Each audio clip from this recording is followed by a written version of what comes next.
এবার আমরা ভারতীয় দর্শনকে শ্রেণীবিভাগে ভাগ করব। দুটো ভাগ হবে, একটা হচ্ছে অর্থোডক্স, একটা হচ্ছে হেটেরোডক্স। অর্থোডক্স হচ্ছে আস্তিক, হেটেরোডক্স হচ্ছে নাস্তিক। তো এতদিন আমরা জানতাম যে আস্তিক কথার অর্থ যে ঈশ্বরে বিশ্বাস করে বা যারা ঈশ্বরে বিশ্বাস করেন, আর নাস্তিক কথার অর্থ হচ্ছে যারা ঈশ্বরে বিশ্বাস করেন না। তবে প্রকৃতার্থে তা ভুল।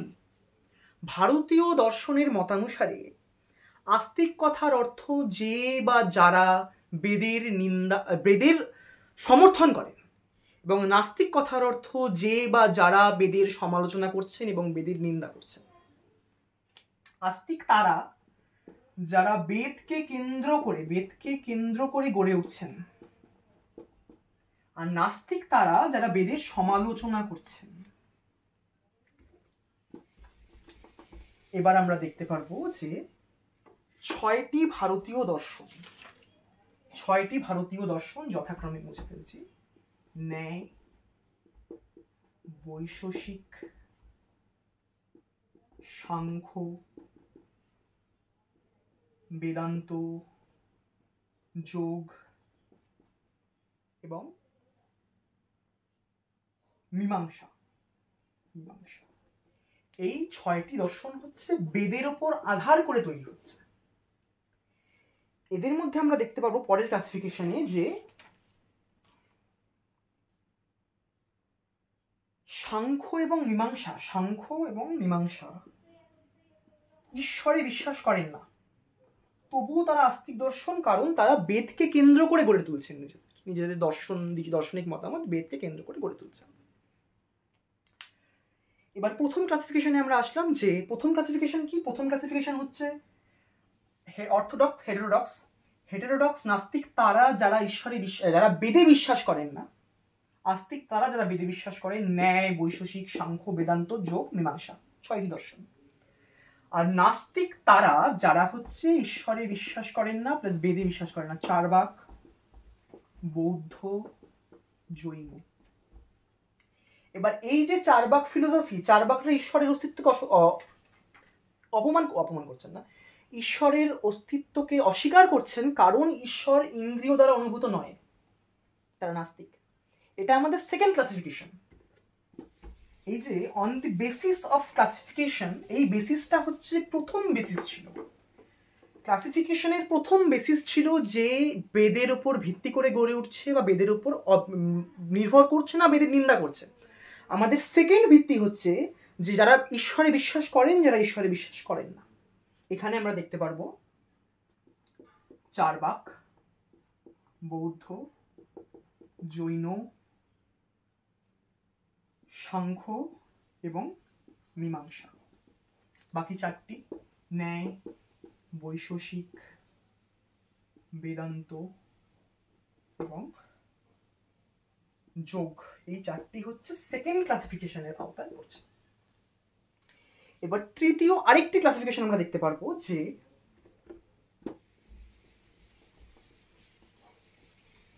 on the basis of concept of heaven and hell, এই যে পরলোক, স্বর্গ, নরক, পরজন্ম, এই তথ্যে যারা বিশ্বাস করছেন তারা আস্তিক, যারা বিশ্বাস করছেন না তারা নাস্তিক। এবার আমরা দেখতে পারবো যে ন্যায়, বৈশেষিক, মীমাংসা, বেদান্ত, যোগ, সাংখ্য প্রত্যেকে বিশ্বাস করছেন, তার সাথে সাথে বৌদ্ধ এবং জৈনরাও বিশ্বাস করছেন, শুধুমাত্র চার্বাকরা করছেন না। তো হেটেরোডক্সে আমরা দেখতে পারবো শুধুমাত্র চার্বাকরা ভারতীয় দর্শনে পরলোক, ঈশ্বর এবং বেদ কোনো কিছুতেই বিশ্বাস করছেন না। তারা বলছেন যাবাদ জীবেত সুখম জীবেত ঋণং কৃত্তা ঘৃতং পিবেত, যতদিন বাঁচবো সুখে বাঁচবো, ঋণ করে ঘি খাবো। এই চার্বাকরা তিনটি ক্লাসিফিকেশন ধরলে সমস্ত দিক থেকে নাস্তিক রূপে পরিণত হয়, অথচ বাকি ক্লাসিফিকেশন গুলো সমস্ত দিক থেকে ধরলে কেউ না কেউ আস্তিক থেকেই যাচ্ছে।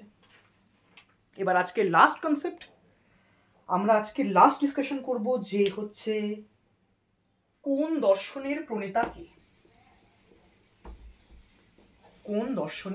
কি। আমরা দেখতে পারবো ন্যায়ের প্রণেতা ঋষি গৌতম, আমরা দেখতে পারবো বৈশেষিকের প্রণেতা কনাদ, সাংখ্যের সাংখ্যর প্রণেতা হচ্ছে কপিল মুনি, যোগের প্রণেতা পতঞ্জলি, মীমাংসার প্রণেতা জৈমিনী এবং বেদান্তর প্রণেতা ঋষি বাদরায়ণ না বাদরায়ণ লেখা, যাই হোক ঋষি বাদশায়ন, ভুল বললাম, বাদশায়ন হবে। তো এই ছিল আজকের ক্লাস। আমরা শুরু থেকে একবার রিক্যাপ করে নিচ্ছি। আমরা ফার্স্টে করলাম যে ভারতীয় দর্শন কথার অর্থ কি। দর্শন কথার অর্থ কি আমরা ফার্স্ট ডিসকাশন করলাম। আমাদের সেকেন্ড ডিসকাশন যে difference between Indian and western philosophy. আমাদের third discussion periods of Indian philosophy. এবার এই যে ইন্ডিয়ান ফিলোসফিতে পোস্ট ইন্ডিপেন্ডেন্স এবং প্রি ইন্ডিপেন্ডেন্স যে ফিলোসফিক্যাল থটসের পার্থক্য ছিল সেটা নিয়েও আলোচনা করব বিস্তারে পরে। পরের দিনে আমাদের কাজ হবে ন্যায় থেকে শুরু করে বা চারবাক থেকে শুরু করে ধরে ধরে আমরা তিনটি নাস্তিক দর্শন, 6টি আস্তিক দর্শন আমরা শেষ করব। আজকের জন্য এতটাই রাখছি, ধন্যবাদ।